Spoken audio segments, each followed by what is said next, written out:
bener yang panas-panasan gitu ya. panas-panasan gitu Iya. kan. Padahal mereka nggak tahu isi pertanian tuh, padahal nggak kayak gitu ya Bang ya. Nah, kalau di awal kebetulan orang tua itu support ya, orang tua. Jadi orang tua itu ada sedikit tabungan lah.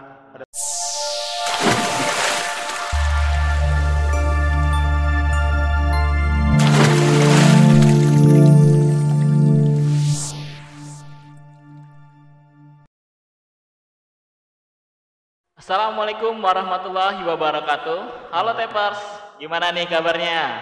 Pasti pada baik dong. Kita balik lagi nih ke podcast kita bersama narasumber Kak Irfan Arisandi. Bagi kalian yang belum nonton podcast sebelumnya, silakan nonton ya. Jangan di YouTube kita ada di link deskripsi bawah ini. Mungkin sebelum kita berkenalan dengan Kak Irfan, saya akan memperkenalkan diri dulu terlebih dahulu ya.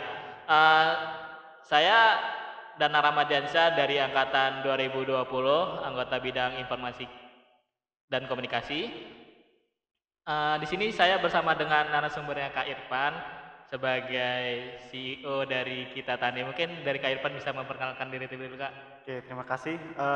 Sebelumnya perkenalkan, nama saya Irfan Aryasandi. Biasa dipanggil Irfan, saya dari Teknik Pertanian angkatan 2017. Iya Kak. Alhamdulillah lulus pada tahun 2021, tepatnya di bulan Mei. Alhamdulillah. Iya, kita dengar-dengar nih Kak Irfan udah mengarah ke usaha ke pertanian, karena melihat dari belakangan ini, dari pertanian ini jarang banget untuk lulusan-lulusannya mengambil kayak bener-bener petani gitu Bang. Nah, dengar-dengar kita nih dapat kabar kalau Kak Irfan ini dapat usaha Kita Tani ini. Coba Bang bisa jelasin Bang, apa itu usaha Kita Tani itu Bang? Jadi awalnya memang Kita Tani ini awalnya proposal kegiatan wirausaha yang pas waktu itu memang diadakan di Universitas Lampung, di Unila. Ada program mahasiswa wirausaha. Kita mengajukan Kita Tani ini sebagai salah satu program. Jadi di awal memang Kita Tani ini fokusnya kita jualan produk-produk berkebun skala rumahan gitu. Jadi kayak misalnya kita jualan benih, kita jualan pupuk, tapi itu skalanya bukan untuk skala produksi yang besar gitu, bukan di perkebunan yang sampai berhektar-hektar gitu, tapi skala rumahan, mungkin orang-orang di perkotaan. Ngelihat juga pas waktu itu memang di tahun 2019 ya, atau 2020 itu memang lagi COVID-19. Itu kan banyak orang-orang yang nanam-nanam gitu kan di rumah. Nah, itu ngelihat potensi itu, kita ajuin program pendanaan itu gitu. Terus ini ada nggak sih Bang tantangan untuk dalam usaha membangun Kita Tani ini Bang? Tantangan atau kesulitannya gitu Bang? Tantangan mungkin yang menjadi tantangan paling besar mungkin modal ya. Karena memang jujur kalau di Kita Tani itu di awal-awal itu kurang berjalan dengan baik lah ya. Bisnisnya kurang berjalan dengan baik. Terus sempat mandek juga beberapa waktu itu mandek.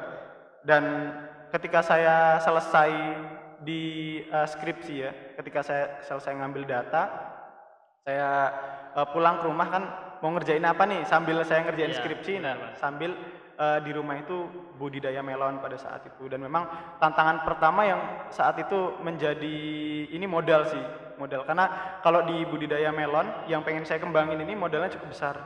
Jadi per batang satu batang melon itu sekitar 10.000. Wow. Jadi di awal itu kan saya nanam 1.800 batang dan itu butuh modal 18 juta. Masya Allah. 18 juta di awal. Banyak bener ya. Itu gimana Bang cara nyari modalnya itu Bang? Nah, kalau di awal kebetulan orang tua itu support ya, orang tua. Jadi orang tua itu ada sedikit tabungan lah pada saat itu. Saya juga ada tabungan, jadi digabungin untuk ke situ, budidaya situ. Nah, tapi kemudian untuk setelah saya mencoba 1-2 kali budidaya, itu kemudian saya untuk modal selanjutnya itu saya kerjasama sama teman-teman gitu. Jadi kan teman-teman tuh ada yang udah kerja gitu kan, mungkin yang belum kerja juga ada yang punya kerjaan sampingan terus punya duit. Nah, kita ajak mereka untuk join di program kita. Jadi mereka bisa menginvestasikan dananya. Jadi misalkan saya butuh dana 10 juta gitu ya, itu nanti saya bagi ke 10 slot, jadi satu slotnya itu 1 juta gitu. Jadi satu orang nanti bisa ngambil bagian 1 juta. Nanti kita bagi hasil gitu. Jadi dananya itu bukan kita pinjam, tapi lebih ke kita kelola nih. Jadi misalnya kamu punya dana, Iya, Bang. serahin ke saya, terus saya kelola, nanti di akhir kita kembaliin hasilnya, terus bagi hasilnya juga. Kenapa ya Bang ya? Kalau itu jarang banget tuh petani-petani muda yang kayak lulusan-lulusan kayak Abang nih sarjana kayak nggak ada pikiran, wah jadi petani aja gitu. Iya. Kenapa itu Bang ya? Kalau kok bisa nggak ada gitu? Kalau misalnya kamu sendiri ditanya gitu, kenapa Mas? Ya mungkin kalau saya jawabnya lihat peluang ke depannya sih. Pulang ke depan ya. Karena kan kita zamannya semakin maju gitu. Jadi ibaratnya petani itu ngapain sih? Iya. Nggak Capek guna-guna ya, panas-panasan panas-panasan gitu gitu ya. kan. Padahal mereka nggak tahu isi pertanian tuh, padahal nggak kayak gitu ya Bang ya. Ya kalau dari pengalaman pribadi saya ya, juga kan kemudian kan ketemu banyak orang yang memang sudah bergelut di bidang pertanian, entah itu orang muda, entah itu orang tua. Kan memang di pertanian itu yang pertama mungkin orang itu males untuk panas-panasan, gitu Iya, kan, benar. kotor-kotoran.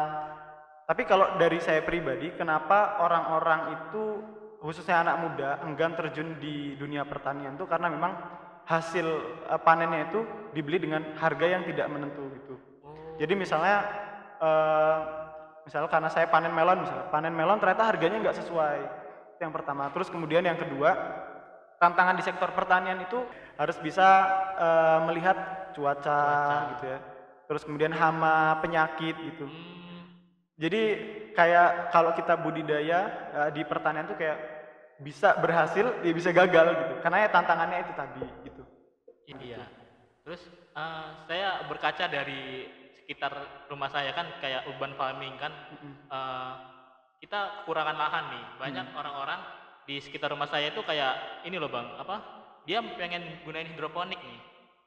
Hidroponik itu kan ibaratnya untuk menggunakan modelnya nggak murah-murah bener kan, sangat mahal kan. Iya. Tapi mereka udah instalasi pipanya semua udah, pompa segala macam, tinggal jalanin. Tapi mereka niatannya itu nggak ada loh Bang. Itu gimana Bang? Kan memang sih kadang kalau dalam pertanian itu kita banyak tantangan dan rintangan kayak tanamannya Mati mati gitu ya, segala diserang hama, macam. penyakit gitu. Nah itu gimana Bang cara mengatasinya itu Bang? Maksudnya biar motivasi kita terusan bertani gitu. Iya, sebenarnya ketika kita bertani itu, misalnya kita berhenti bertani itu biasanya gini, misalnya tetangga-tanggamu kan nanam apa? Kangkung apa? Iya, kangkung, selada ya. Nah, kalau kangkung itu kan harga jualnya relatif murah. Iya. Jadi tanpa dibudidayakan di hidroponik pun kita nanam di lahan biasa itu bisa dan hasilnya lebih bagus. Jadi kalau kita jual produk kita tuh kalah bersaing dengan mereka. Karena mindset masyarakat itu lebih milih kan barang-barang yang murah. Murah. Jadi mereka lebih milihnya kangkung-kangkung ya yang dari ditanam biasa aja gitu. Jadi kangkung kita nggak bisa bersaing. Nah itulah kemudian ketika kita memilihkan atau memutuskan untuk terjun ke dunia pertanian sektor ini, kita harus memilih produk-produk yang memang memiliki apa ya nilai tambahnya itu lebih daripada yang lainnya gitu. Kayak misalnya mungkin kalau saya melon gitu kan, karena di tempat saya itu jarang yang nanam melon, jadi saya nanam itu gitu. Jadi peluangnya itu besar seperti itu. Jadi komoditas yang harus ditanam itu ya harus memang komoditas-komoditas yang bagus. Terus kalau misalnya kita mampir nih Kak di kita tani itu di mana Kak? Nah kalau mau main ada di Kecamatan Raman Utara di Kabupaten Lampung Timur. Lampung Timur ya Kak ya. Jadi kalau mau main aja ke sana gitu. Itu jadi teman-teman Tepes kalau misalnya kalian ingin bertani, ingin tanya-tanya lebih lanjut di kita tani ini bisa langsung ke Kak Irfan Arisani ini di Lampung Timur ya Kak ya. Boleh. Nah terus kita lanjut. Pasti dalam menjalani kita tani ini Kak Irfan pasti pernah merasakan capek gak sih Kak? Capek, males, apa letih gitu. Iya. Terus cara ngebangkitin semangatnya itu gimana tuh? Karena kan kita kan sebagai pemuda-pemuda itu kan pasti tahu lah, mager gitu kan pasti kan kadang-kadang ya. Nah pasti kita harus ngebangkitin semangat kita buat lebih bertani lagi ini gimana tuh Kak? Ya kalau dari saya pribadi, saya kan nanam melon ini memang udah hampir belum lama sih, baru sekitar 5 kali lah. Jadi setahun ke belakang ini itu budidaya melon. Ya memang ada kadang semangat, kadang enggak. Yang ngebuat enggak semangat itu kan ketika kita panen ternyata hasilnya itu enggak sesuai sama ekspektasi kita gitu. Sih. Yang ngebuat semangat itu ketika kita panen hasilnya itu sesuai sama ekspektasi kita gitu. Cuman saya sempat ngobrol juga dengan petani. Jadi menurut saya kata-kata ini dia bilang gini, kan dia budidaya nih, terus dia gagal, tapi dia masih nyoba lagi buat budidaya. Terus tanya lah, sampean kemarin gagal kenapa nyoba lagi katanya. Kalau misalnya saya berhenti mas, saya berhenti nggak nanam, ya udah saya gagal. Tapi kalau misalnya saya nyoba lagi, saya masih punya kemungkinan, saya masih punya peluang untuk berhasil gitu kan. Jadi kalau kita berhenti mencoba, ya itu kita benar-benar gagal. Tapi kalau kita masih mencoba lagi, itu kita masih punya peluang untuk berhasil. Tuh, itu kata-kata Mutria pada hari ini ya untuk para tapers, jangan menyerah untuk bertani mencoba terus lah. Kalau misalnya kita berhenti mencoba, kita bakal gagal ya. Bang. Terus ini sih Bang, terjun ke pertanian tuh sungguh sangat sulit nggak sih Bang? Iya. Kenapa Bang, kok mau gitu terjun ke pertanian itu Bang? Ini cerita sedikit ya, karena memang jujur saya di awal itu kenapa juga saya memilih untuk kuliah di pertanian.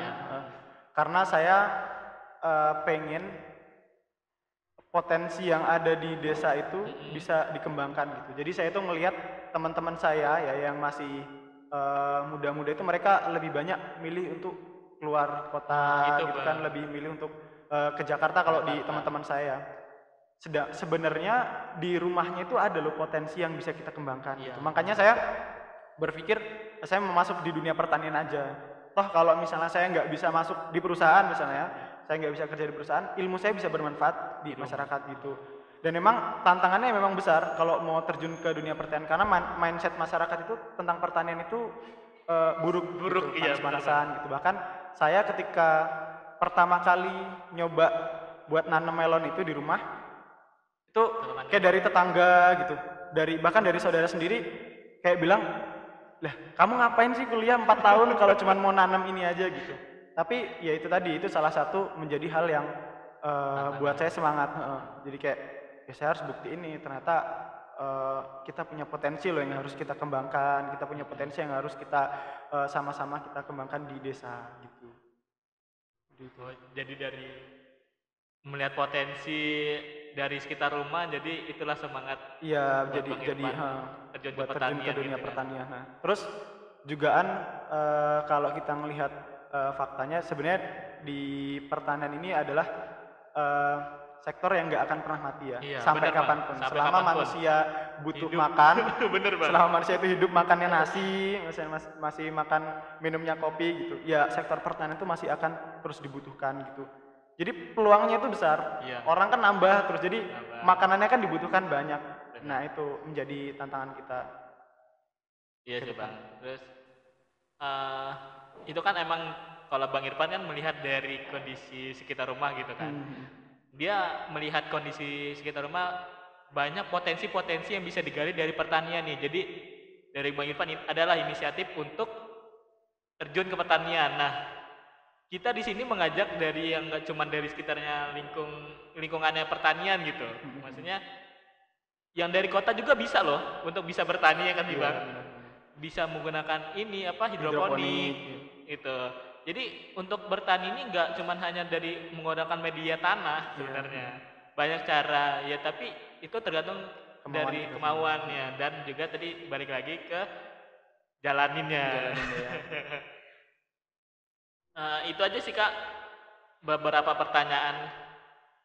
Nah yang terakhir ini ada closing statement nih Kak dari Kak Irfan buat pemuda-pemuda yang ya mau bingung gimana ataupun lanjutnya mau kemana. Ya mungkin ada nih Kak dari Kak Irfan gimana?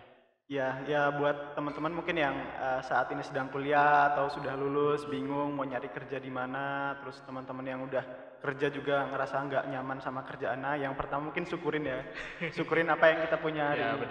Jangan ngebandingin kehidupan kita sama kehidupan orang lain, karena kan kita punya base-nya masing-masing tuh. Jadi setiap orang punya karakteristik masing-masing, punya masalah masing-masing gitu. Jadi jangan pernah bandingin hidup kita sama hidup orang lain. Ya memang agak pusing sih kalau misalnya kayak saya misalnya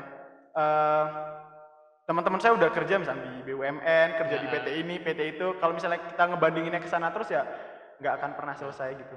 Jadi syukurin aja apa yang kita punya, fokus aja sama apa yang bisa kita lakukan, dan tekunin aja lah apa yang pengen kita capai itu, tekunin gitu. Dan insya Allah lah nanti bakalan ketemu aja jalannya gitu. Iya. Kalaupun belum ya bersabar aja, insya Allah nanti bakal ketemu jalannya. Itu aja sih mungkin. Itulah ya closing statement dari Kak Irfan. Kalau dari saya sih ada di belakang Kak Irfan tuh, a goal without plan is just a wish. Oh iya, Bener kan? awar dia. Jadi tujuan itu kalau misalnya nggak ada sebuah perencanaan itu hanya sebuah harapan. Iya.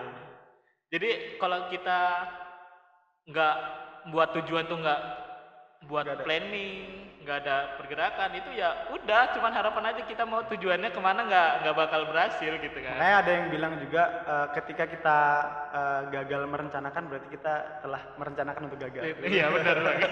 Itu saya juga pernah dengar itu bang. Itu kata-kata yang membuat saya semangat terus untuk lihat tuh. Gagal untuk, jika kita merencanakan untuk gagal berarti kita berencana untuk gagal. Iya benar banget. Ya mungkin itu saja sih untuk episode kali ini kita bersama Bang Irfan Arisandi Desa Kuceo Kita Tani. Dari itu saja saya akhiri. Wassalamualaikum warahmatullahi wabarakatuh. Dadah Tepers.